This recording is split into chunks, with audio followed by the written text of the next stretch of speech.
Yo, what's up guys? It's Kobe bringing to you another video. Today what we're going to be talking about is something that's it's sort of difficult in Advanced Warfare for a lot of people because of the movement. The exos that they brought into this game made it easier for people to have a worse shot, I guess I would say, and harder to win gunfights. So what we're going to be doing is I'm going to teach you guys you win more gunfights and stuff. So my first thing what I want to talk about is, I guess you could call it warming up your shot, some would call it, and people don't know if it actually helps, which for me, I think it depends on the individual, but for me it really helps. So what I like to do, which will sort of basically, I guess, warm your shot up or make it better, is just go into a free-for-all on whatever map you like.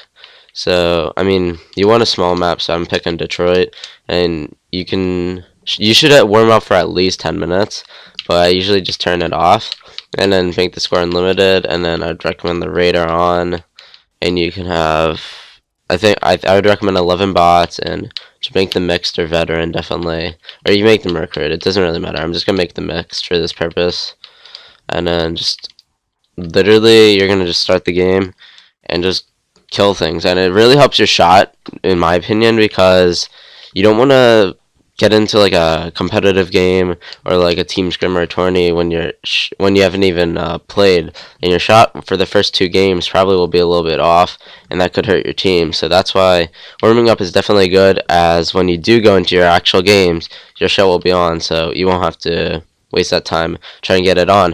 So I definitely recommend this. Just before you ever play, just do this, or even if your teammates are on, you can just do it. You can do like a free for all, and that'll help your shot too. But yeah, so basically, it's so good because like every gunfight that is gonna happen here against these bots is gonna be a real gunfight that you could actually get in a competitive scene.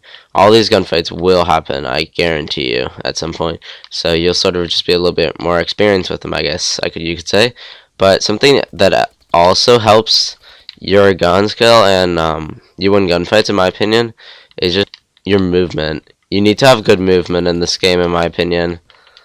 So, like, I'd recommend just going into a private match, of course, again, or you can just play public match and just work on your movement, get your movement down. Because once you get that movement down, you'll be such a better player, trust me.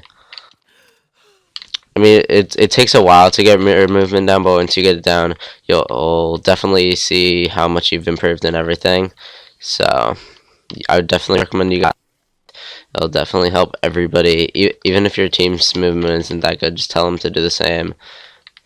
But yeah, that's the next thing I would recommend is just gonna be something you can't really do in game, but like out of game you can do it. So what I would recommend is just to get some control freaks, because the things so I'll sort of explain what control freaks are right here. So control freaks are little like little height extension sticks that basically you just put them on top of the ones already on the Xbox One. So when you put this on, you'll have a little bit more of a height extension, and what it actually does do is, like, when you press down or move the analog stick, instead of having to move it a ton to aim at people, it will basically make it so you don't have to aim or move your analog sticks as much, so it will be spot on. And it also really helps if you're a person that plays on high sensitivity. It'll really help you out more, because what it also helps is it allows people with high sensitivities to be able to play on that high sensitivity but keep their shot on, so they can have as good of a shot as people with low sensitivities. So yeah, that's the main thing right there. Another thing which you can buy is a scuff controller, as in this game it's very important. It's like almost needed in this game because of how much jumping has an effect.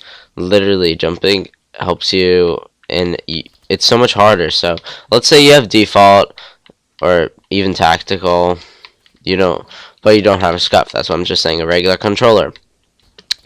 You have to move your right thumb to A, and then That's just to jump, and you have to double hit it and go back to your trigger. So there's like a good time when you aren't even on your trigger. So it's so hard to win those gunfights. Where the only fix for that is either buy a scuff or learn how to play claw. And I know people that use claw, and they said it's really helpful, but it like really hurts your hands, and it's like not. I don't think it is good for your hands. I don't know what it exactly does, but I wouldn't recommend it. So I'd recommend a scuff definitely. For I've been using it. I had one on the 360, and I just got one for the. I got one for the one whenever I first got it, and they definitely do help. As they also have the trigger stops, which just it's simple. Like basically, your trigger has stops, and you can adjust them. So basically, you can do like the shortest time it takes for your gun to aim down. So basically, you can just it'll be easier because you'll be able to aim down faster than your opponents, and that'll of course help you win more gunfights because have them aim down. So yeah, I you can also if you don't want to spend all the money on a scuff, you can try other websites. I know there's a few other ones. I don't know how they compare in price, but you just want basically a controller that has the buttons on the back, and that you can make them the jump button basically. So definitely check that out. And you can also, if you don't want to buy it, if you want a scuff but you don't want to spend all the money on it, what you can do is you can just send in your scuff, and I think it's like $40, and you can get you can send in your regular 360 or one controller, or PS4 or PS3, and it's like $40, and they'll scuff it, and then they'll put the buttons on, I think hair triggers. So I would definitely check that out. That's not what I did. I just bought my own scuff, but if you really want to scuff and want to do that, I would recommend that. And yeah, so definitely remember the three things: warming up, scuff, control freaks. Those things are really three things that actually do help your shot immensely. So definitely check those out, give them a try, and it's Cobia, and I'm out. Peace.